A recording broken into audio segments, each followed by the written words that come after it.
Good afternoon, and thanks for being here. I'm Jill Bodensteiner, Director of Athletics at St. Joseph's University, and I want to start by saying what a difficult few days this has been for me personally. It was a decision that caused a great deal of anguish, and it was a very difficult one because of my utmost respect for Coach Phil Martelli. I told Coach this, and I've told others, one of the reasons that attracted me to this job was Phil Martelli. And I respect everything about him as a human being, his care and love for his players, his community service, his devotion to Coaches versus Cancer, his integrity in this day and age of college basketball. That can't go unsaid, that Coach Martelli has done it with the utmost of integrity. And for all of those reasons, this was a very difficult decision. At the end of the day, I'm here and I do what I do because of the student athletes. And I have to look myself in the mirror and make sure that I'm doing everything possible to put our student athletes in the best position to succeed. And it was on that basis that I made the decision that we're moving toward excellence and maximizing every ounce of our student athlete potential on and off the court. I think we were there off the court. I'm looking to get a little bit better on the court and maximizing their potential. And again, unequivocally the hardest decision I've ever made in my life, and am so appreciative to Coach Martelli and his staff for everything they've done for this university. And it just became my decision, and I own it. And I know it's an unpopular one among some, and I own that. But it was my decision to make a change in our coaching leadership, and I'm happy to take any questions. Where are you at going forward? Do you have any replacements in mind, or is this the process? What's the next step in the process? I've had replacements in mind since before I had any AD job and before I knew this job was open, because that's what you do when you're an aspiring athletic director, is you meet people and you work on short lists. I can tell you that that's the least of my concerns right now. It's spending an hour and a half with our student athletes this morning, meeting personally with every support staff and member, not just the assistant coaches, but everybody who supports our men's basketball team. After you all, I have the managers coming in to see me. I want to just make sure everybody here is in the best possible emotional place they can be before I start thinking about our next head coach. Was there any one moment that came across your mind when you said to yourself that we need a change at the top? There wasn't one moment, and I want to take your opportunity and your great question to say, I hope everyone knows there was not a thing.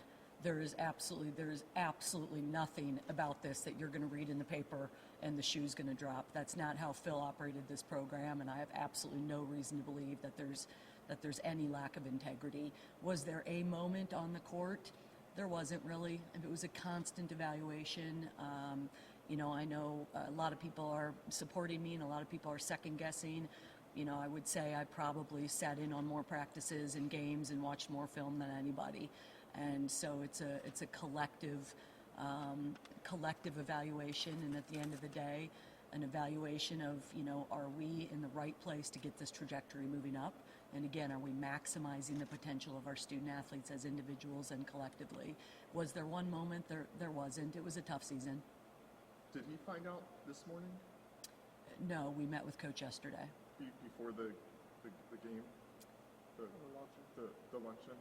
I believe there was a breakfast yesterday, and to be totally transparent, my timing was out of respect for his role in Coaches versus Cancer and to let him carry on with that breakfast, and I met with him after that. Oh, so he didn't know until after. Correct. Okay. In terms of who was a part of this decision-making process?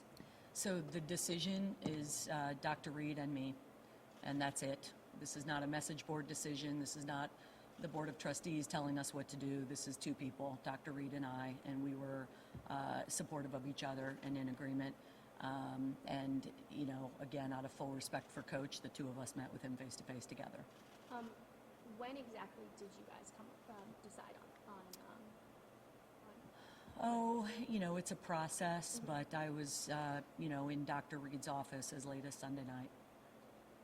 In terms of the season itself, was there anything Coach Martelli could have done to change this decision? Had the team won A10s, would that have changed this decision, or was this more season-wide? Yeah, again, had they won the A10s, I would have been in a different situation to say to myself, okay, I didn't see the arrow pointing up. But wow, they pulled it off. Where does that? I got to take a step back and reevaluate. And that's not the position we were in, although I'm proud of the way our guys fought during the A-10 tournament. Any reason you decided to announce it today or this week, being probably the biggest week of the entire year for men's basketball? This one kind of must bite a little bit.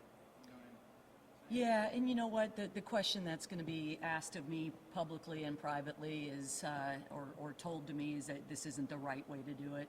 And I'm a new athletic director. I'm open for any advice on the right way to do it and the right timing. To me, you take everything aside and you say what's best for Coach Martelli and this program. And that's, it's Day of Giving, it's NCAA basketball tournament, all of those things. At the end of the day, what's the most fair thing to do, right? Integrity, my integrity is my word. And once I had reached my decision, I don't feel like I'm being a good human being sitting on that decision. I wanted him to get through a breakfast that's very important to him. And after that, again, my integrity, every piece of that says you need to tell him what you're thinking. And the other things that people can say, it's Feast of St. Joseph's, it's, I'm sorry, I'm doing what's best for Coach Martelli, what's best for the university in terms of timing. And, when it does become time for me to turn my attention to finding a head coach that can lead us to the next level, timing matters there too. And when were the players notified? The players were notified this morning. Again, I thought textbook says that the AD should meet with them. I said to Phil, you meet with them. It's your story to tell. I don't want to be in there.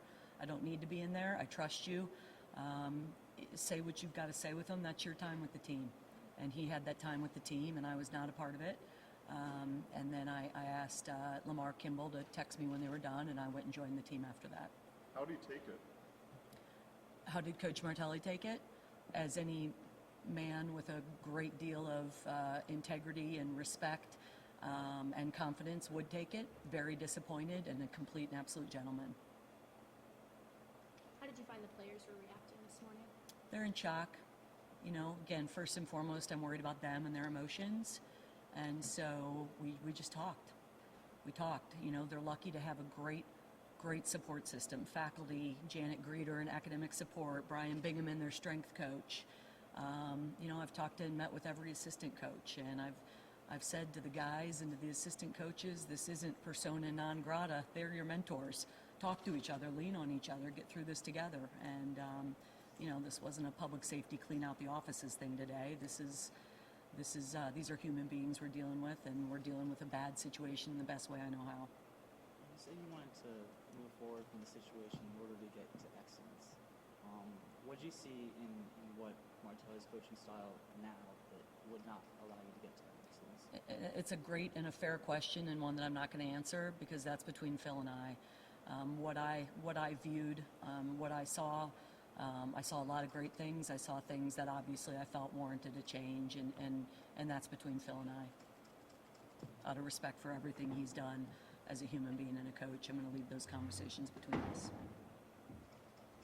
And do you have a time frame for when you are going to make a decision on the future? The process will begin as soon as I'm sure everyone is settled, emotionally stable here, and then I'm going to go after a really, really, really good coach, and a lot of them will be coaching hopefully deeply into the NCAA tournament, so my timing will be impacted a little bit by how some of those folks do. What do you tell the St. Joe's community now who's kind of questioning this decision or who's excited about a change? What do you tell the student population or everyone who's here on campus? In terms of excited, I take no joy in any of this, so there's no part of me that's feeling an excitement today. As to people who are upset with the situation, I say I understand. I have empathy for that. I understand what this man has meant to this university, and I appreciate that very much. And it's just tough. And I hope, people are going to disagree with me, and I'm okay with that. And I'm going to make mistakes, and I hope people are okay with that. I'm a new athletic director, and I'm learning. But I hope that in a couple years they see where our program is and look back and say she's done well by St. Joe's. Thank you very much. Thanks, everyone.